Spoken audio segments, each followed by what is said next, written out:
എന്തുകൊണ്ടാണ് എമ്പുരാൻ കത്തിവെക്കലിന് ഇരയാകുന്നതെന്ന് ഡോക്ടർ ജോൺ ബ്രിട്ടാസ് MP.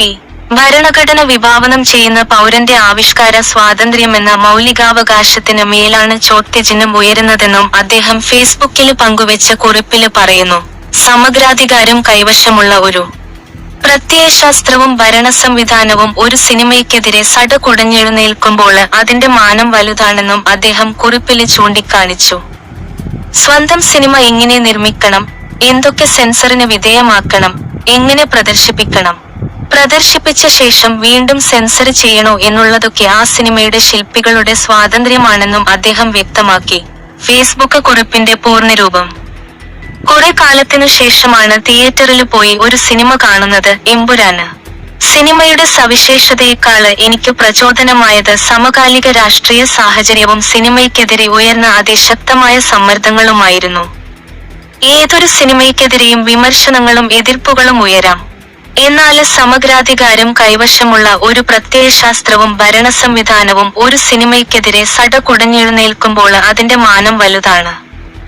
എമ്പുരാനില് എനിക്ക് യോജിപ്പും വിയോജിപ്പുമുള്ള ഒട്ടേറെ ചേരുവകകൾ ഉണ്ട്.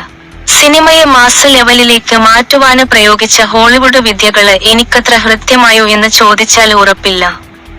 സിനിമയുടെ ചേരുവകളിലെ രാഷ്ട്രീയത്തോട് പലർക്കും യോജിപ്പും വിയോജിപ്പും ഉണ്ടാകാം. അതൊക്കെ ഓരോരുത്തരുടെയും ആസ്വാദന വ്യക്തി സ്വാതന്ത്ര്യം.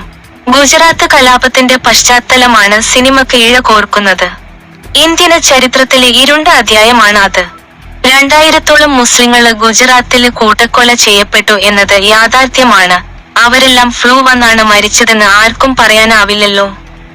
ചരിത്ര ആഖ്യാനങ്ങളെ മുൻനിർത്തി എത്രയോ സിനിമകള് ഇതിനു മുൻപും നമ്മുടെ രാജ്യത്ത് തന്നെ ഉണ്ടായിട്ടുണ്ട്. ഗുജറാത്ത് കലാപത്തിലേക്ക് നയിച്ച ഗോത്ര സംഭവത്തെ മുൻനിർത്തിയാണ് ദ സബർമതി റിപ്പോർട്ട് എന്ന സിനിമ BJPയുടെ പ്രചരണ സിനിമാ പട്ടികയില് സ്ഥാനം പിടിച്ച ഒന്നാണത്.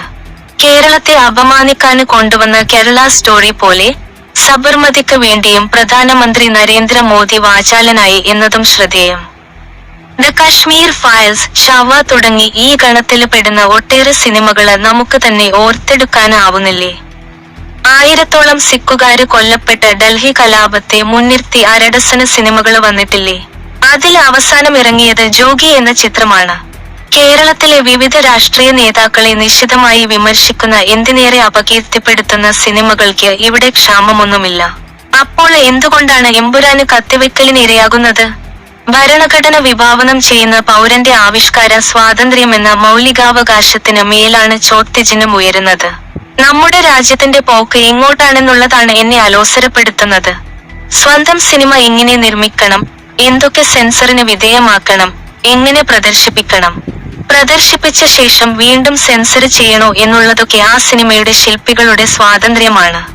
എന്നാൽ അതിലേക്ക് വഴിവെച്ച സമ്മർദ്ദങ്ങളുടെയും ഭീഷണികളുടെയും കനത്ത ഇരുള വീതിയാണ് ഒരു പൗരന് എന്ന നിലയില് എന്നെ ശ്വാസം മുട്ടിക്കുന്നത്. കുറെ കാലത്തിനു ശേഷമാണ് തിയേറ്ററിൽ പോയി ഒരു സിനിമ കാണുന്നത്.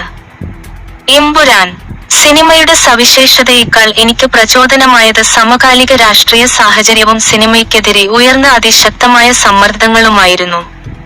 ഏതൊരു സിനിമയ്ക്കെതിരെയും വിമർശനങ്ങളും എതിർപ്പുകളും ഉയരാം. എന്നാൽ സമഗ്രാധികാരം കൈവശമുള്ള ഒരു പ്രത്യയശാസ്ത്രവും ഭരണസംവിധാനവും ഒരു സിനിമയ്ക്കെതിരെ സടകുടഞ്ഞെഴുന്നേൽക്കുമ്പോൾ അതിന്റെ മാനം വലുതാണ്.